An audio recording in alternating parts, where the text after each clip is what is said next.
Assalamualaikum warahmatullahi wabarakatuh. Selamat siang, salam sejahtera buat kita semua. Anak-anak saya sekalian, mahasiswa Fakultas Perawatan semester 3. Saya Nas Cikusna. Hari ini kita akan memperagakan bagaimana melakukan perawatan water seal drainase.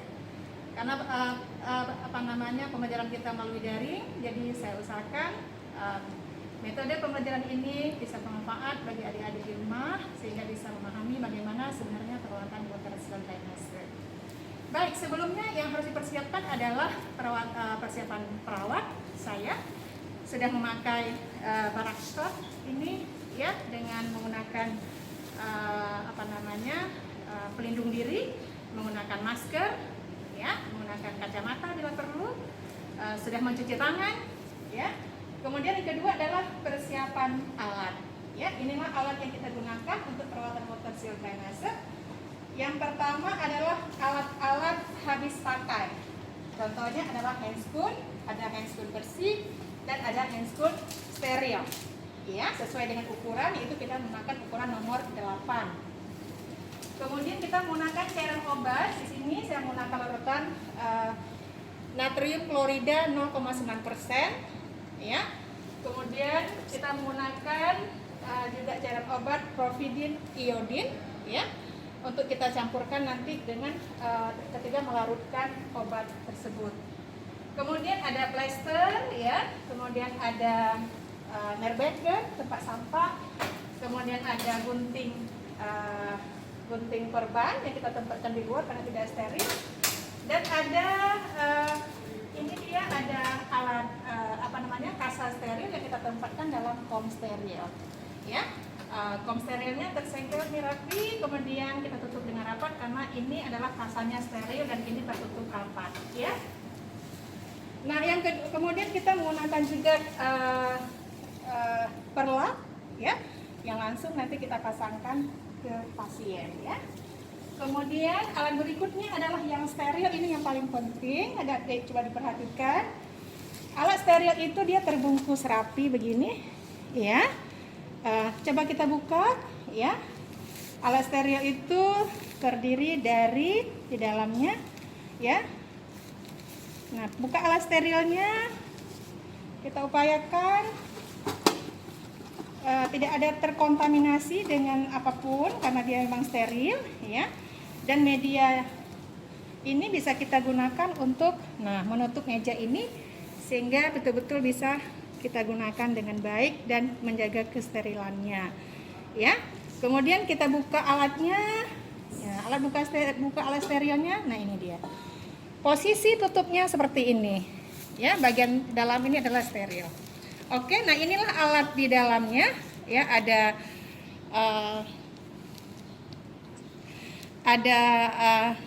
kom steril 2 buah yang kita gunakan untuk nanti melarutkan obat. Kemudian ada pinset anatomis 2 set, pinset chirurgis 2 set, ada gunting jaringan, kemudian ada arteri clamp, dan juga ada di dalamnya ada cotton bud steril yang bisa kita oleskan nanti obat di sekeliling luka.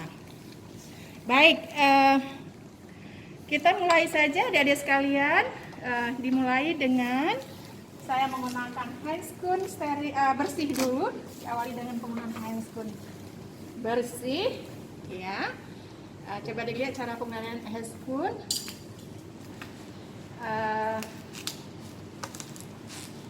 Upayakan menggunakan handscoon dengan tangan kanan dulu kalau kita tidak kidal, kemudian baru tangan kiri.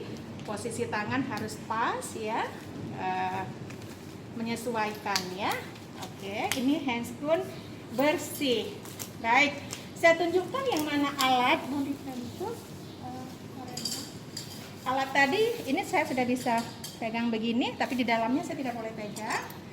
Nah, adik-adik bisa perhatikan di rumah, saya tunjukkan ini namanya korentang steril ya. Kita pegang ujungnya, kita buka, kemudian kita jepit alatnya. Nah, ini kita taruhkan di atas media ini. Ini media ini steril ya, kita tidak boleh sentuh. Nah, ini kita buka juga begini nih kom. Oke. Nah, ini adik-adik coba dilihat yang mana pinset anatomis. Nah, ini pinset anatomis ya. Oke, mungkin di KDDK sudah belajar. Nah, ini Ini pinset chirurgis, ada matanya di ujungnya, ya. Oke. Kemudian ini arteri klem yang kita klem nanti selangnya, ya, selang WSD-nya. Ini gunting yang ujungnya sangat tajam, gunting jaringan. Untuk lakukan debridemen luka bila diperlukan, atau menggunting heating nanti bila diperlukan pada jahitan luka, ya. Ini satu lagi tadi 2 set disiapkan gunting pinset anatomis. Oke, kita tempatkan di atas sini saja karena ini media steril, dan ini adalah cotton bud steril. Mau dibantu saya dibukakan, asisten dibukakan bud steril, saya mau ambilkan. Iya. Dan ini adik-adik diperhatikan adalah kasa steril dalam bak steril. Nah, ini kita ambil kasanya, tempatkan di sini saja.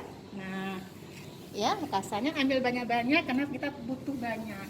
Nah, taruh di sini saja. Nah, baik, ini kasa steril. Oke. Baik, selanjutnya adalah kita menjelaskan kepada pasien. Oke.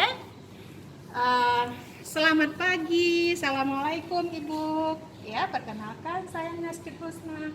Hari ini kita melakukan perawatan luka, Ibu.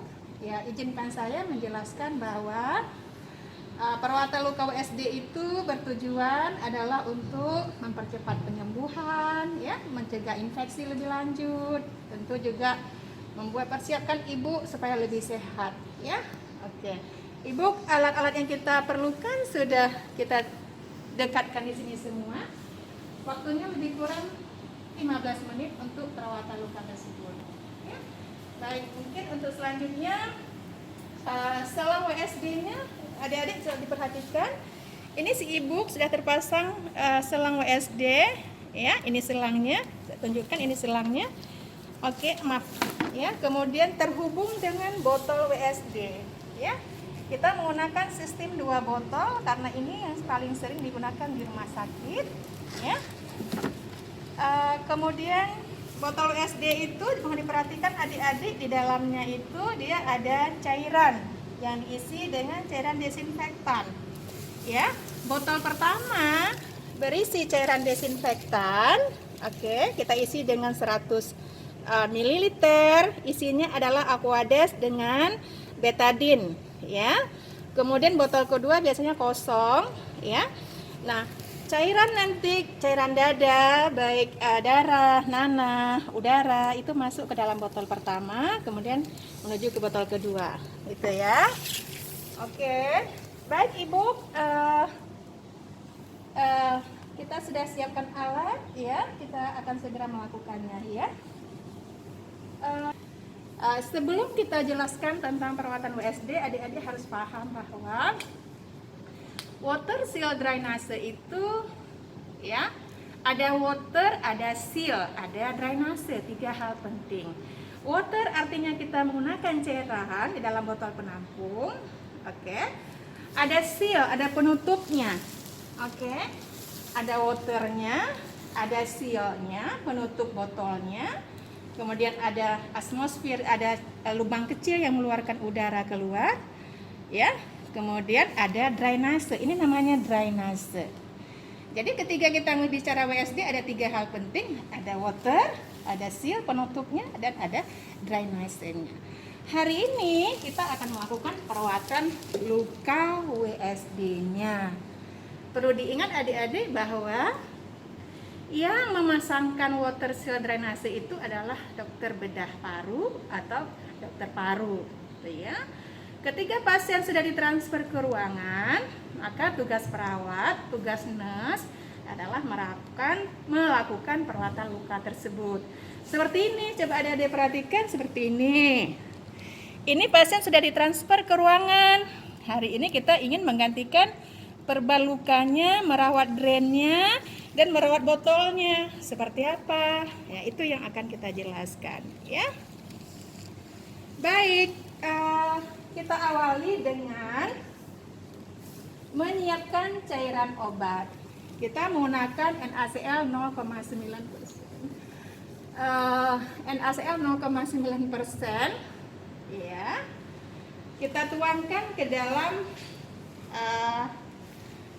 tempat yang steril tadi, namanya kom steril ya. Ini namanya kom steril. Ingat, cairan obat yang kita gunakan adalah NaCl 0,9%. Baik, berikutnya adalah kita memberikan Providon iodin sesuai dengan regimen terapi. Saya katakan di sini. Kalau lukanya masih basah dan pasien baru saja ditransfer ke ruangan 1-2 hari, kondisi luka insisinya itu masih basah, kita tentunya melakukan perawatan luka menggunakan NaCl tambah dengan iodin Providon ya. Jadi kita tambahkan saja dalam kom ini ya. Kita teteskan sehingga dia bercampur. Sudah. Tetapi kalau lukanya nanti sudah baik, perawatannya cukup dengan diberikan NaCl saja atau dioleskan dengan salap kemisitin ya. Nah, baik, saya jelaskan dulu sebelum kita ke proseduralnya bahwa tujuan dipasangkan WSD, adik-adik harus tahu bahwa tujuannya adalah untuk mengalirkan udara atau mengeluarkan udara, mengeluarkan darah, mengeluarkan nanah yang ada di dalam rongga pleura. Ya, jadi secara anatomi adik-adik harus tahu bahwa pleura itu ada bagian visceralis, bagian parietalis di paru ya. Di antara rongga pleura itu ada rongganya di tengahnya. Ya, itulah dikatakan cavum atau rongga pleura. Pasien-pasien yang mengalami penyakit infeksi seperti TB paru kronik, pleuritis kronik, ya, CA paru, itu cairannya terkumpul di dalam cavum pleura. Oke, sehingga WSD itu dipasang untuk mengeluarkan cairan, mengeluarkan nanah, mengeluarkan darah atau udara yang terperangkap di dalam cavum pleura. Oke, nah kemudian tentu kalau indikasi tentu tadi yang sudah saya sebutkan pada pasien yang mengalami infeksi paru seperti TB kronik, pleuritis kronik, emfisema, ada radang paru, ada CA paru, ada pembedahan paru yang menyebabkan darah terkumpul dalam rongga pleura.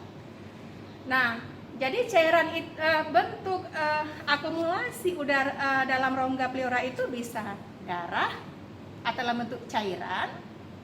Ya, kategorinya darah, nanah, bisa bentuk udara. Adik-adik harus paham kalau lokasi penentuan WSD itu sangat tergantung dari jenis apa dia di dalam paru itu, apa udara, apa darah. Ya, kalau darah, coba mohon diperhatikan biasanya dipasang kalau sifatnya cairan, baik dia transudat ataupun eksudat. Transudat maksudnya itu cairan yang warna bening, sedangkan eksudat cairan yang lebih kental seperti darah dan nanah. Itu ya, pemasangan WSD itu pada bagian anterolateral ya, pada interkostal 89 ya. Interkostal 89 1 2 3 4 5 6 7 8 9 ya, di sini. Interkostal 89. Oke. Nah, ini adalah dia bentuknya cairan. Oke. Kalau dia bentuknya adalah udara, biasanya dipasang pada posterolateral, agak sedikit ke belakang, tapi biasanya dokter karena susah sekali pasiennya tidur karena di belakang, diusahakan pasangnya di interkostal 1 2 di sini. Ya. Jadi kalau dipasang di atas, nanti adik-adik lihatnya lubangnya di atas, berarti dia udara. Kalau dipasangnya di interkostal 89, dia adalah bentuknya cairan. Oke, baik. Ini perawatan obat-obat yang kita gunakan.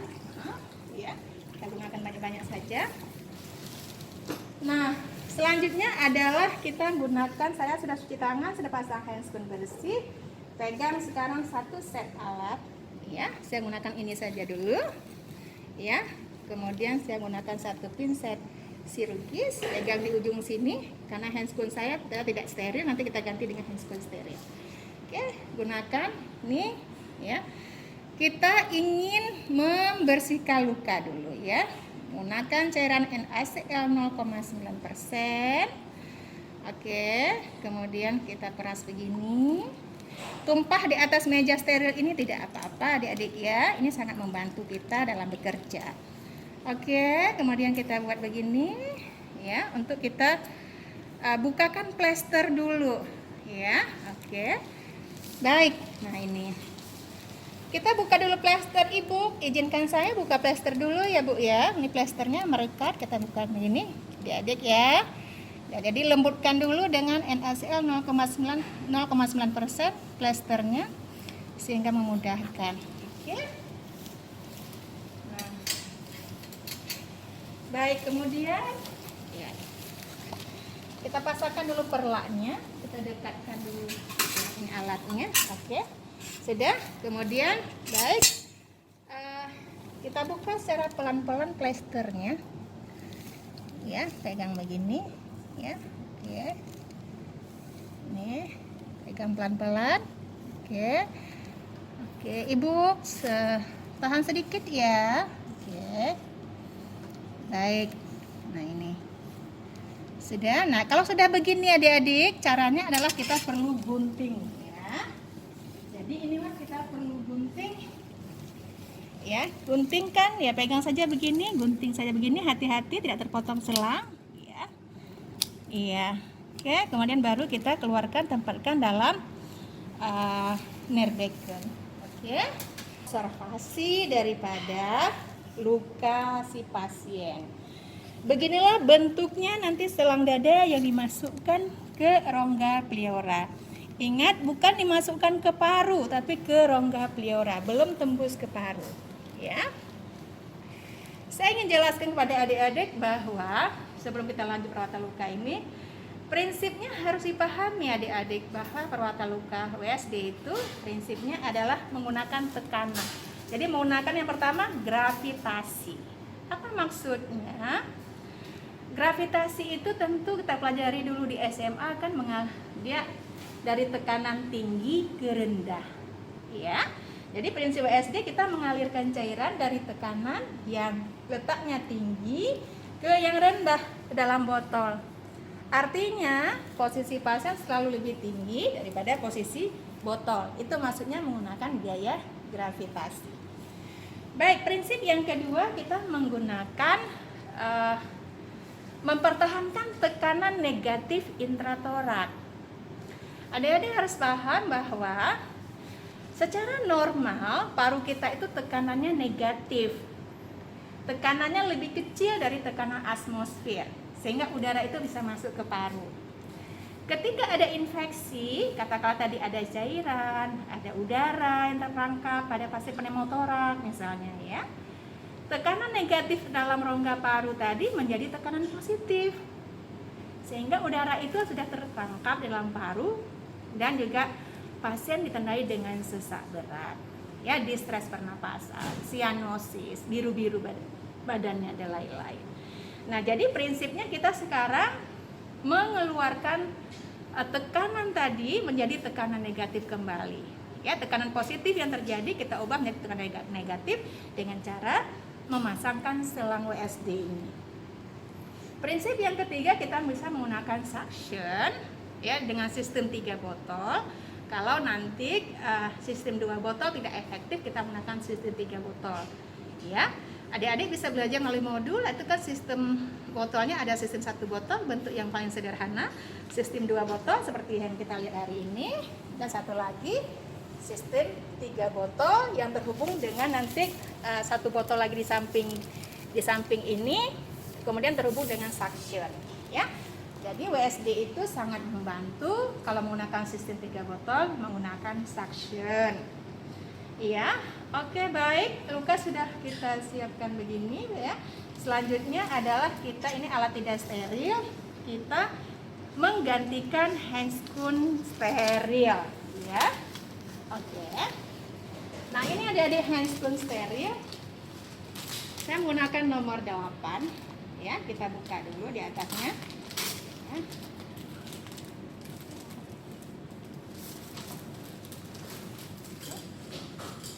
Nah, ini ya kita buka begini. Ini ada, adik-adik bisa dilihat ada right, air, ada live. Ya, ada live kiri ya. Oke.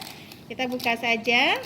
Kemudian kita memasangkan handscreen steril ya, tangan kanan dulu, berarti kita pegang di sini, pegang bagian dalam ya. Nah, ini ya, dalam kita nggak bisa pegang bagian luar ya.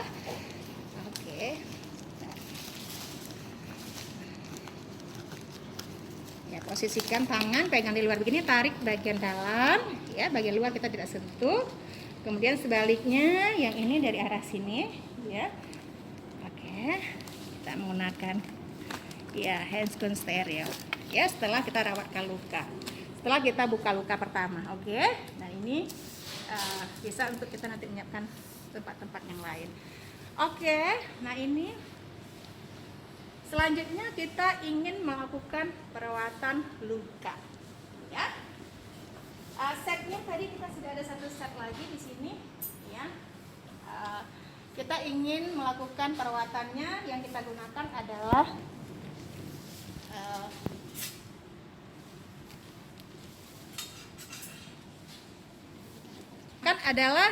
kita cairan NaCl saja untuk membersihkan luka, adik-adik ya.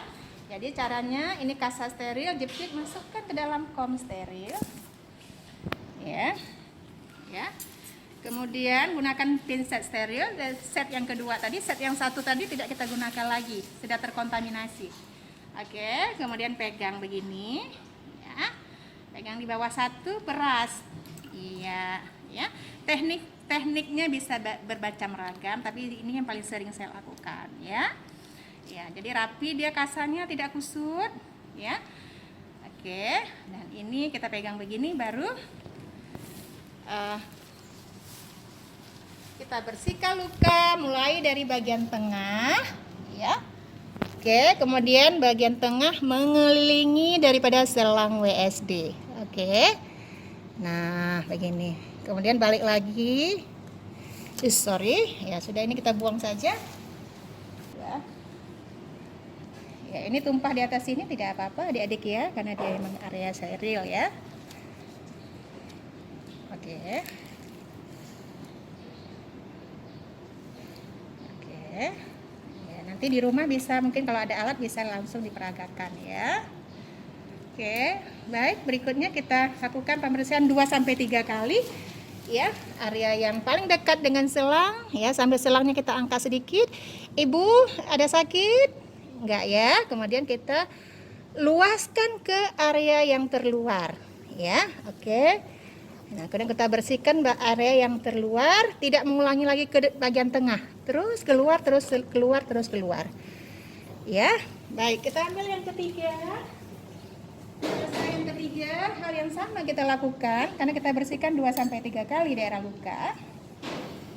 Oke, hal yang sama. Oke. Ya, baik. Nah, ini kita bersihkan sekali lagi, mulai dari bagian ya. Oke. Nah, kemudian putar keluar sampai keluar, sampai bagian ketiak pasien ya. Tidak mengulangi ke bagian tengah, tapi bagian luar ya. Oke, sudah untuk bagian pembersihan. Bisa kita taruhkan. Nah, adik-adik, kemudian apa yang harus kita lakukan? Kita observasi kondisi luka si ibu ya. Apa yang kita observasi kondisi luka? Yang pertama, lihat ada tanda-tanda infeksi. Apa tandanya? Biasanya ada kemerah-merahan ya di sekelilingnya daripada tempat pemasangan water seal ini. Ya, tanda-tanda radang itu apa? Ada merah, ada nyeri, ada bengkak, ya kan? Ada gangguan fungsi dan pasien bisa peningkatan suhu tubuh. Ya. Oke. Kemudian ini sudah kita bersihkan, selanjutnya luka kita tutup. Bagaimana cara menutup lukanya? Karena ada selang, Jadi kita modifikasi penempatan kasanya bisa masuk melalui selat. Caranya adalah yang pertama, kita gunakan gunting. Ya, ini gunting steril. Gunting, kemudian tangan saya masih steril ya, jadi ambil saja ya, kasanya begini. Sudah. Oke. Kemudian ya, gunakan gunting, potongkan bagian tengah ya, daripada kasa ini setengah lebih kurang ya. Nah, seperti ini adik-adik ya, dipotong. Oke, seperti ini ya. Terlihat ya. Oke, tempatkan di sini. Kenapa ditempatkan di sini? Karena area steril, memudahkan kita kerja ya. Oke, kemudian ambil kasa yang kedua. Hal yang sama kita lakukan. Potong bagian tengah juga, setengah. Oke, cukup ya. Ya, oke, sudah. Nah, langkah berikutnya adalah tadi kan kita menggunakan cotton bud ya. Kalau instruksinya nanti perlu dioleskan salap kemisitin, boleh saja. Jadi caranya taruhkan salap di lengan, pencet salap di sini, pencet kemudian. Nah, ya. Boleh dioleskan salap di sekeliling ini gini ya. Ya, kalau memang penggunaannya salap. Kalau lukanya biasanya sudah agak mengering. Tapi kalau luka begini baru saja dia post operasi, tidak dianjurkan menggunakan salap. Kita menggunakan adalah kompres betadine dengan NaCl 0,9% seperti yang terlihat di atas meja ini. Oke. Nah, kita ambil pinset. Tadi ini sudah kita siapkan. Nah, ini iya. Oke, kita kompres dengan NaCl plus betadine. Oke. Nah, adik-adik ya, tumpah nggak apa-apa. Iya. Oke. Keringkan, ya. Peras, keringkan, iya. Nah, sudah. Warnanya menjadi lebih begini. Oke. Kemudian kita bawa ke tempat luka pasien. Ya, tempatkan. Nah, arahnya dari atas ke bawah. Oke. Kemudian satu lagi hal yang sama kita lakukan. Keras lagi. Oke, kemudian oke. Nah, kemudian baru kita tempatkan di pasien ya. Satu di atas, satu di bawah. Oke, pegang saja dengan tangan, nggak apa-apa. Oke, begini. Nah, lembab saja karena kondisi luka masih lembab, baru 1-2 hari post operasi. Kita kompres dengan betadine plus NaCl untuk mencegah infeksi ya.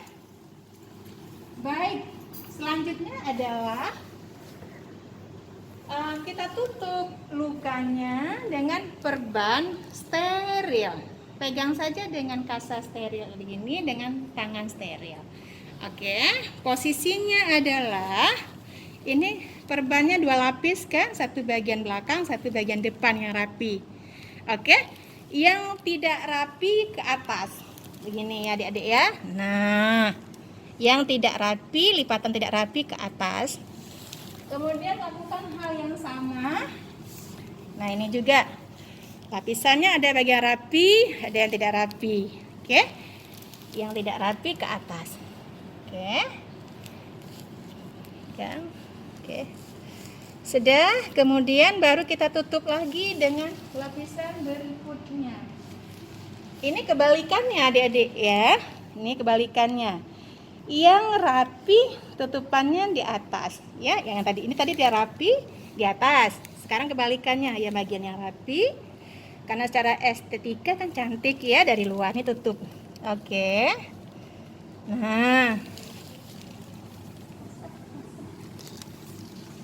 kemudian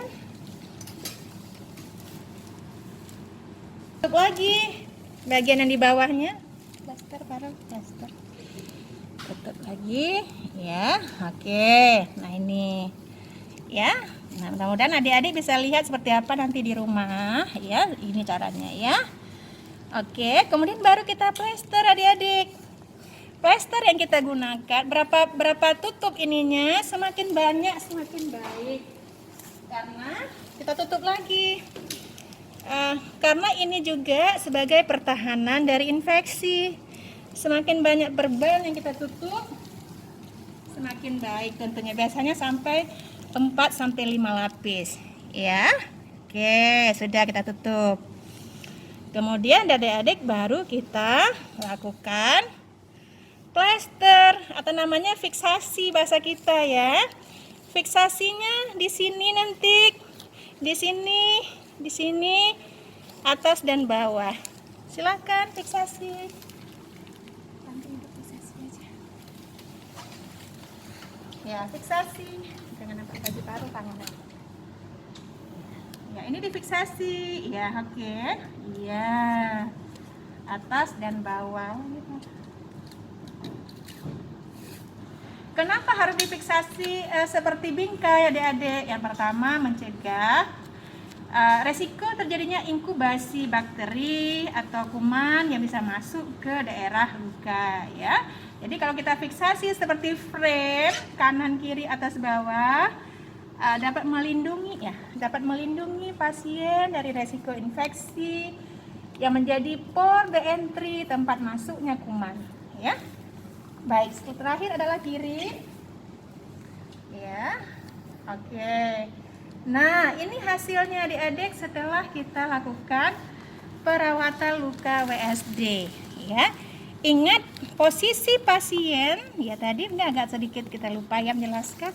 Tangan pasien daerah yang sakit itu harus ke atas. Oke, ke atas begini. Posisi pasien dalam keadaan Fowler. Ya, duduk kalau dia sanggup duduk, kalau nggak sanggup duduk 2 bantal. Oke. Nah, kemudian langkah berikutnya adalah kita melakukan perawatan selang. Oke. Sebelum kita lakukan perawatan selang, kita tanya respon pasien bagaimana Ibu perasaannya? Apa Ibu rasakan setelah kita rawat begini? Ya, pasti si Ibu mengatakan lebih nyaman ya. Karena tadi banyak sekali darah nanah yang menempel di perban, bau, nggak nyaman. Sekarang lebih nyaman ya. Nah, adik-adik sebelum kita lanjut ke perawatan selang ya, beginilah perawatan luka WSD-nya, nanti bisa dipahami. Selanjutnya baru kita masuk ke perawatan selang. Kita tahu bahwa WSD itu panjang selang lebih kurang 1,20 meter ya. Lebih kurang 1,20 meter lebih kurang. Ya, yang dianjurkan itu jarak antara 90 sampai 1,2 meter ya. Perhatikan selangnya, beginilah selang ukuran selang yang masuk ke rongga pleura. Kenapa selangnya dibuat agak besar? Ya, yang pertama mencegah adanya penyumbatan nanti di sepanjang selang. Apa yang bisa menyebabkan penyumbatan? Adalah bekuan darah, bekuan nanah, ya, dan juga lain-lain yang kadang-kadang sering bisa menyumbatkan selang, ya. Bagaimana cara melakukan perawatan kalau selangnya misalnya tersumbat? Ya, caranya adik-adik ada 2. Kita bisa melakukan yang pertama adalah stripping namanya ya. Stripping. Apa itu stripping? Pemijatan selang. Kita pijat selang mulai dari pangkal. Ya, gini pijat selang ya. Supaya yang ada tadi bekuan-bekuan darah dan nanah ya bisa secepatnya keluar ya, atau tidak menyumbat lagi sepanjang selang ini. Jadi stripping mulai dari pangkal ke ujung di sepanjang selang supaya bisa lancar. Bagaimana kita tahu selang ini sudah lancar? Yang dilihat adalah undulasinya. Apa itu undulasi? Cairan, darah, nanah, udara yang keluar dari paru. Geraknya itu di sepanjang selang. Geraknya itu, gerak cairan darah di sepanjang selang itu namanya undulasi yang keluar ke dalam botol. Kalau undulasinya baik, berarti strippingnya sudah bagus kita lakukan. Artinya berhasil, cairannya keluar ke botol dengan baik. Kemudian yang kedua juga posisi pasien diperhatikan. Usahakan daerah yang sakit itu ke bawah. Jadi artinya pasien miring ke, kalau kanannya yang terpasang WSD, miringnya ke kanan. Dan anjurkan pasien untuk menarik nafas dalam, mengeluarkan nafas, sehingga undulasi cairan itu akan lebih baik di sepanjang selang. Ya. Berikutnya kalau strippingnya gagal, bisa kita lakukan dengan spooling. Spooling itu memasukkan cairan NaCl 0,9%, 0,9% dimasukkan ke selang. Berarti ada sambungannya sebenarnya di sini ya, bisa dibuka. Yang sistem ini nggak bisa dibuka ya. Jadi bisa dibuka di sini, selangnya nanti dibuka, kemudian diklem di sini, kemudian baru dimasukkan cairan spooling tadi ke dalam paru untuk membilas paru atau membilas cavum pleura yang mengalami sumbatan di dalam ujung ya.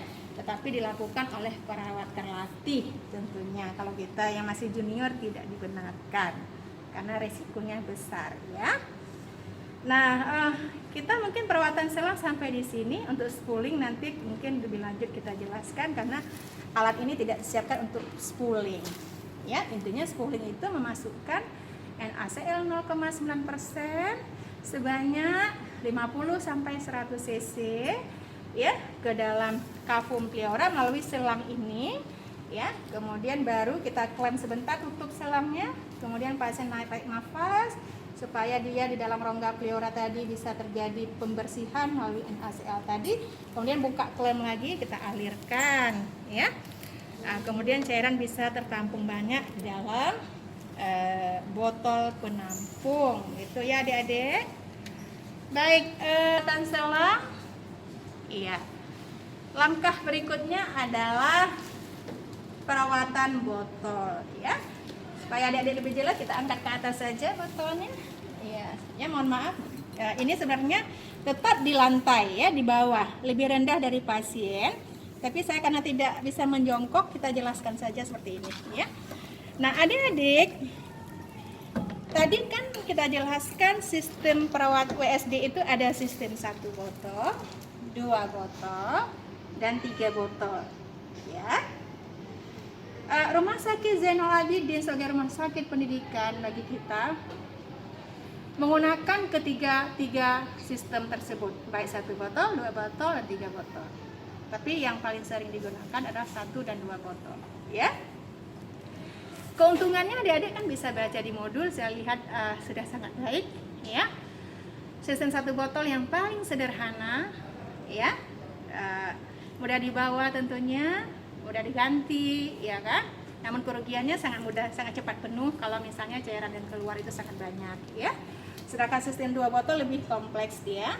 Botol pertama berisi sistemnya kosong ya.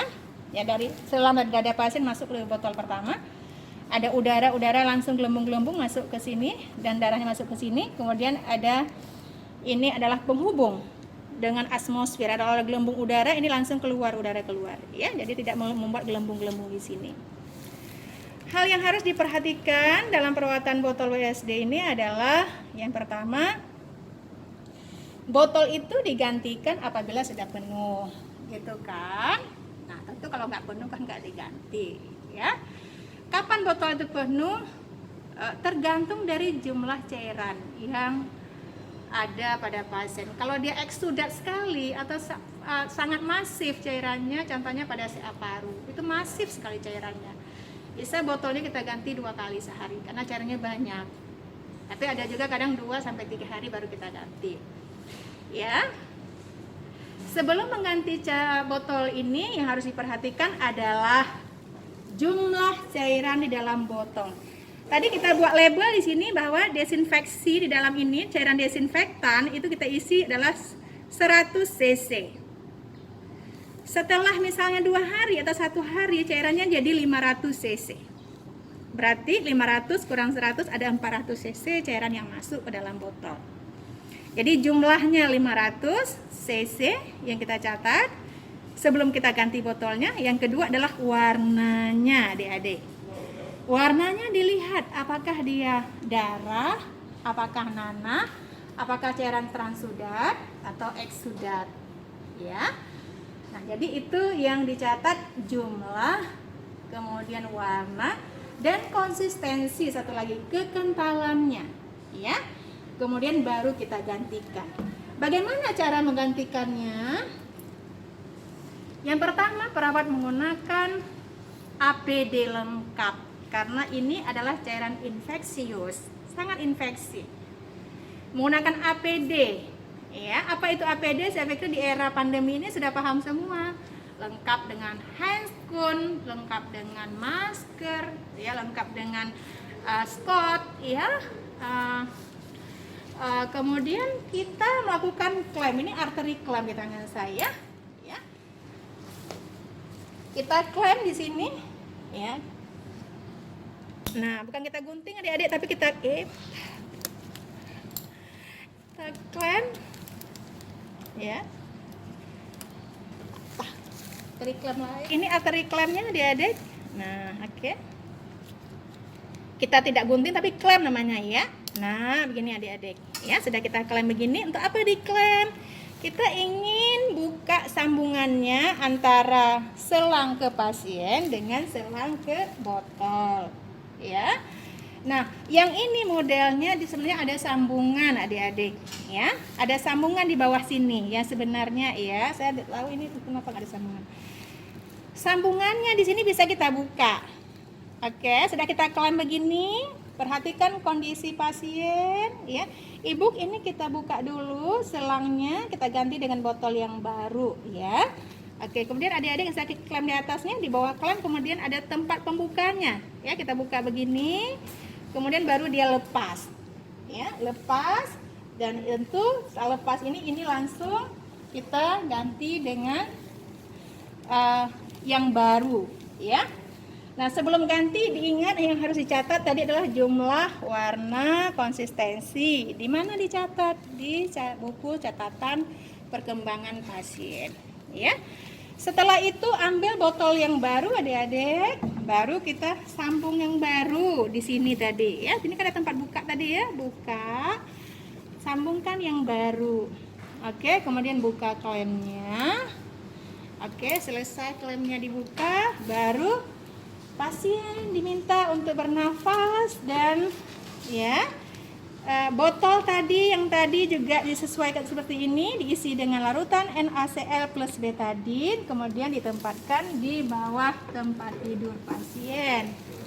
Selanjutnya diobservasi perkembangan daripada undulasinya seperti apa. Ibu silakan tarik nafas kuat, ya. Oke, tarik nafasnya Ibu. Ya, perhatikan undulasi gelombang cairan yang keluar melalui selang. Ya, oke. Adik-adik kita lanjut. Kapan kira-kira selang WSD itu dibuka? Ini pasti dalam benak adik-adik sudah tanya-tanya tadi. Ya kan, kira-kira kapan Bu selang WSD itu dibuka? Ya. Nah, selang WSD itu dibuka ada 2 hal. Ya, atau ada 2 syarat. Yang pertama adalah yang pertama paru-paru itu sudah reekspansi, ya, artinya paru-paru kita itu sudah sangat baik gerakannya, ya, ekspansi. Jadi paru-paru reekspansi artinya mengekspansi kembali, yang melakukan kembang kempis kembali dengan baik, ya. Syarat reekspansi yang baik itu yang pertama adalah udara itu sudah tidak ada lagi dalam rongga paru, tidak ada terperangkap maksudnya, ya. Yang kedua, cairan itu sudah tidak keluar lagi dari selang, ya. Cairan baik darah, nanah itu tidak ada lagi yang keluar dari selang dalam beberapa hari pemantauan. Oke. Kemudian begitu juga dengan udara dan tidak kita ketemukan lagi gelembung-gelembungnya di dalam botol penampung, ya. Nah, kemudian bisa juga kita lihat adalah Tidak adanya kesulitan bernafas dari pasien, artinya pasien sudah baik sekali nafasnya. Kemarin dalam kondisi yang sangat sesak berat, sianosis misalnya ya, hari ini nafasnya sudah sangat baik, atau beberapa hari ke depan nafasnya sudah sangat baik. Jadi kondisi pernapasannya sudah sangat baik ya. Kemudian yang berikutnya adalah dari hasil ronsen. Nah ini yang sangat pasti ya adik-adik. Hasil ronsen atau X-ray menunjukkan tidak ada gambaran udara dan cairan di dalam kafum pleura. Nah itu sudah indikasi sudah boleh selangnya ini dibuka ya. Kemudian terakhir adalah selang WSD itu tersumbat dan tidak efektif kita lakukan dengan stripping tadi atau spooling dengan masukkan cairan NaCl ke dalam kafum pleura. Tidak efektif kita lakukan. Jadi selang WSD itu harus dibuka, digantikan dengan selang yang baru. Jadi dua hal itu saja adik-adik syarat kapan selang itu dibuka. Yang pertama saya ulangi, ketika paru itu sudah reekspansi ditandai dengan tidak ada cairan yang keluar, tidak ada udara yang keluar, nafas pasien sudah efektif, sudah baik, dan dari hasil foto ronsen menunjukkan tidak ada udara dan cairan di dalam paru, ke dalam kafum pleura. Ya, yang kedua adalah tadi selangnya tersumbat dan harus diganti dengan selang yang baru. Untuk perawatan WSD sepertinya itu yang bisa kita sampaikan hari ini. Mudah-mudahan bisa dipahami. Beginilah sebenarnya prosedural perawatan WSD di rumah sakit. Mudah-mudahan bermanfaat. Kalaupun nanti yang tidak dipahami ketika nanti belajar daring dapat ditanyakan langsung melalui proses diskusi. Terima kasih. Saya akhiri. Assalamualaikum warahmatullahi wabarakatuh.